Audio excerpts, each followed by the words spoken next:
زنا بالجبر کی سزا کیا ہے؟ بالکل زنا بالجبر کی وہی سزا ہے جو ہے قرآن و حدیث میں آئی ہوئی ہے. سنسار کیا جائے گا شادی شدہ ہوگا ورنہ 100 کوڑے لگائے جائیں گے. نہیں بالجبر لکھا ہوا ہے. جو آپ سزا بتا رہے ہیں وہ زنا بالرضامندی کی ہے، جبر کا تو نہیں لکھا. نہیں جبر تو اس سے بڑی چیز ہے نا. کیا چیز؟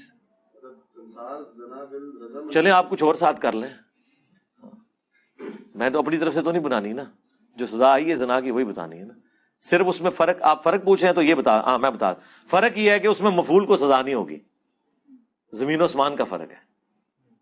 زنا برضا میں دونوں کو سزا ہوتی ہے. اور مسلم کی متفق علیہ حدیث ہے، مشکات میں 3559 3559 ہے، اور بخاری مسلم دونوں میں موجود ہے کہ ایک یہودی مرد و عورت کا جو شادی شدہ تھے ان کے زنا کا مقدمہ آپ صلی اللہ علیہ وآلہ وسلم کے سامنے پیش کیا گیا. تو آپ نے فرمایا کہ تم تورات لے کر آؤ، تورات میں تم کیا پاتے ہو؟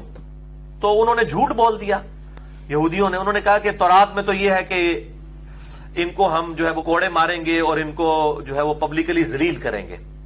تو آپ نے فرمایا رجم کے بارے میں کیا پاتے ہو تورات میں؟ انہوں نے کہا جی رجم کی تو سزا نہیں ہے. تو آپ صلی اللہ علیہ وآلہ وسلم نے تورات منگوائی، اور تورات کے سب سے بڑے عالم اس وقت تک اسلام قبول کر چکے تھے، سیدنا عبداللہ ابن السلام، جن کا ذکر قرآن میں اشارتاً سورۃ الاحقاف میں موجود ہے. تو جن کے بارے میں بخاری میں حدیث ہے کہ کس نے روئے عرش پہ چلتا پھرتا کوئی جنتی دیکھنا ہے تو عبداللہ ابن السلام کو دیکھ لیں. یہ وہ ہے رضی اللہ تعالیٰ عنہ وعلیہ السلام. تو عبداللہ ابن السلام کو آپ صلی اللہ علیہ وسلم نے بلوایا. ظاہر ہے کہ آپ تو پڑھنا نہیں جانتے تھے، یہ آپ کی خصوصیت تھی، آپ امی تھے. تو انہوں نے تورات پڑھنی شروع کی اور جن آیات کے اندر رجم کا حکم تھا اس پہ ہاتھ رکھ لیا. تو عبداللہ ابن السلام رضی اللہ تعالیٰ عنہ نے کہا کہ اپنا ہاتھ اٹھاؤ، بتاؤ اس کے نیچے کیا لکھا ہے.